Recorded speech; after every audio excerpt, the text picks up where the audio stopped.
کہ جو متقی ہوتے ہیں اللہ ان کو ہدایت دیتا ہے۔ پھر آگے اللہ ارشاد فرماتے ہیں کہ الذین یؤمنون بالغیب، کہ وہ لوگ جو غیب پر ایمان رکھتے ہیں۔ بڑی کمال کی بات کہ جو لوگ غیب پہ ایمان رکھتے ہیں، ظاہر سی بات ہے دیکھنے جو چیز کو ہم دیکھ سکتے ہیں اس پہ تو سب ایمان رکھتا ہے، اس میں کون سی بڑی بات ہے؟ اس میں کون سی بڑی بات ہے کہ جس چیز کو ہم دیکھتے ہیں اس پہ سب ایمان رکھتا ہے۔ جیسے ہمارے سامنے پیسے کی قیمت ہے، کیوں ہے؟ اس لیے کہ ہم پیسے کی قیمت جانتے ہیں کہ یہ جو نوٹ ہے یہ حقیقت میں نوٹ نہیں ہے، یہ جو کاغذ ہے یہ حقیقت میں کاغذ نہیں ہے، اس سے ہم بہت کچھ خرید سکتے ہیں۔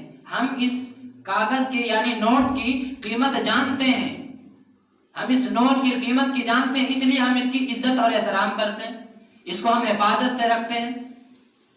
اسی طرح سونا اور چاندی، حالانکہ اگر سونا کو دیکھا جائے تو وہ بھی ایک طرح کا لوہا ہی ہے، لیکن ہم اس کو سونا کہتے ہیں، لیکن ہم اس کی حفاظت کیوں کرتے ہیں؟ اس وجہ سے کہ یہ بڑا قیمتی چیز ہے، اگر ہم اس کو بازار میں بیچیں تو بہت مہنگا بکے گا، اس سے بہت کچھ ضرورت ہمارا پورا ہو سکتا ہے، یعنی ہم نے اس کے فوائد دیکھ چکے ہیں، ہم اس کی قیمت جانتے ہیں، اس وجہ سے ہم اس کی عزت و احترام کرتے ہیں۔ تو اب ذرا دیکھنے کی بات کہ ہم اللہ فرماتے ہیں الذین یؤمنون بالغیب، کہ جو لوگ غیب پہ ایمان رکھتے ہیں، یعنی جو چیز نظر نہیں آتی پھر بھی اس کو قیمتی مانتے ہیں۔ جیسے ہم اور آپ، ہم میں سے ہر شخص اللہ کو مانتا ہے، لیکن ہم میں سے کسی نے اللہ کو نہیں دیکھا۔ ہم میں سے ہر شخص محمد الرسول اللہ صلی اللہ علیہ وسلم کی ذات اقدس کو مانتے ہیں، لیکن ہم میں سے کسی نے اپنے نبی کو نہیں دیکھا۔ اسی طرح ہم قرآن کو مانتے ہیں کہ یہ آسمانی کتاب ہے، لیکن ہم میں سے کسی نے بھی اس کو آسمان سے اترتا نہیں دیکھا۔ اس کے بعد ہم دیکھ لیں کہ ہم یہ مانتے ہیں کہ اللہ رب العالمین نے اس کائنات کو بنایا ہے، لیکن ہم نے اللہ رب العالمین کو بناتے ہوئے نہیں دیکھا، تو اس کو کہتے ہیں غیب پہ ایمان لانا۔ آج لوگوں کو یہی دھوکہ ہے، آج جو کچھ سمجھدار لوگ ہیں اپنے آپ کو سمجھتے ہیں کہ ہم بڑے سمجھدار ہیں، تو وہ یہ سمجھتے ہیں کہ جو چیز ہم دیکھ رہے ہیں، جس چیز کو ہم ریسرچ کر سکتے ہیں، جس چیز کو ہم پرکھ سکتے ہیں، کھول سکتے ہیں، اور جس کے بارے میں ہم خود تحقیق کر لیں، وہی ٹھیک ہے، باقی سب کا سب غلط۔ تو یہ بات تو پھر ممکن ہے ہی نہیں، یہ بات تو غلط ہے، کیونکہ اگر آپ ہر چیز کی تحقیق کر کے مانتے ہیں تو پھر بتائیے آپ نے اپنے روح کو دیکھا ہے؟ نہیں دیکھا۔ جب روح نکل جاتی ہے انسان تو انسان کا یہ جسم بے جان ہو جاتا ہے۔ انسان کے پاس آنکھ وہی ہوتی ہے، زبان وہی ہوتی ہے، لیکن بولتا کیوں نہیں ہے؟ اس میں سے ایک چیز نکال لی گئی ہے، وہ ہے روح۔ آپ نے دیکھا اپنا روح نکلتے؟ یعنی کسی کا آپ نے دیکھا کہ اس کا روح نکل گیا؟ نہیں دیکھا، لیکن آپ مانتے ہیں کہ اس کی روح نکلی ہے۔ کیوں مانتے ہیں؟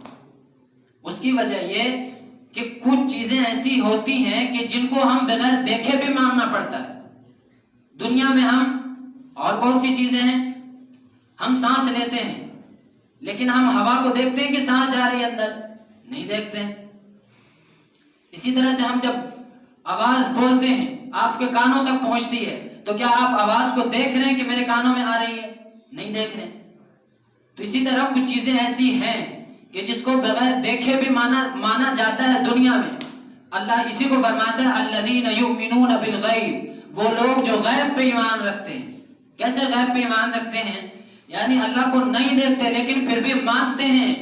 تو ایک بات اور ہم یہاں کرتے چلیں کہ غیب ایک ایسی چیز ہے کہ اس کو ماننا ہی پڑتا ہے، نہیں ماننے والا خسارے میں رہتا ہے، نہیں ماننے والا ہمیشہ نقصان اٹھاتا ہے۔ آپ دیکھیں کہ ایک بچہ ہے، ایک بچہ کو ایک سمجھدار انسان اس کو سمجھاتا ہے کہ بیٹا پڑھ لو، ابھی اپنی زندگی کو کام میں لے آؤ اور اپنے وقت کو قیمتی سمجھ لو، ورنہ تم آگے چل کے پچھتاؤ گے۔ اگر وہ بچہ مان جائے، اس بچے نے تو آگے چل کے دیکھا ہی نہیں کہ آگے کیا ہوگا، لیکن اگر وہ بچہ مان لیتا ہے تو وہ کیا وہ کامیاب نہیں ہوگا؟ اگر وہ نہیں مانتا ہے تو کیا وہ نقصان میں نہیں ہوگا؟ کیا وہ دنیا میں سب جگہ ٹھوکر نہیں کھائے گا؟ کیا دنیا اس کو بے وقوف نہیں سمجھے گی؟ کیوں سمجھے گی؟ کہ اس نے بڑوں کی بات نہیں مانی۔ اور یہ دنیا اندھیرا ہے، یہاں آپ کو اعمال کی قیمت نہیں پتہ چلے گی. یہاں آپ نماز کی ثواب کو نہیں دیکھ رہے، صرف مل رہا ہے. کہاں مل رہا ہے؟ دکھاؤ ثواب. تو نہیں مل رہا ہے. یعنی مل رہا ہے لیکن آپ دیکھ نہیں سکتے. آپ جو نیکی کر رہے ہیں اس کا آپ کو فائدہ تو ہو رہا ہے لیکن اس فائدے کو آپ دیکھ نہیں سکتے. جیسی کرنی ویسی بھرنی، نہ مانے تو کر کے دیکھ، جنت بھی ہے دوزخ بھی ہے، نہ مانے تو مر کے دیکھ. سمپل کہانی ہے.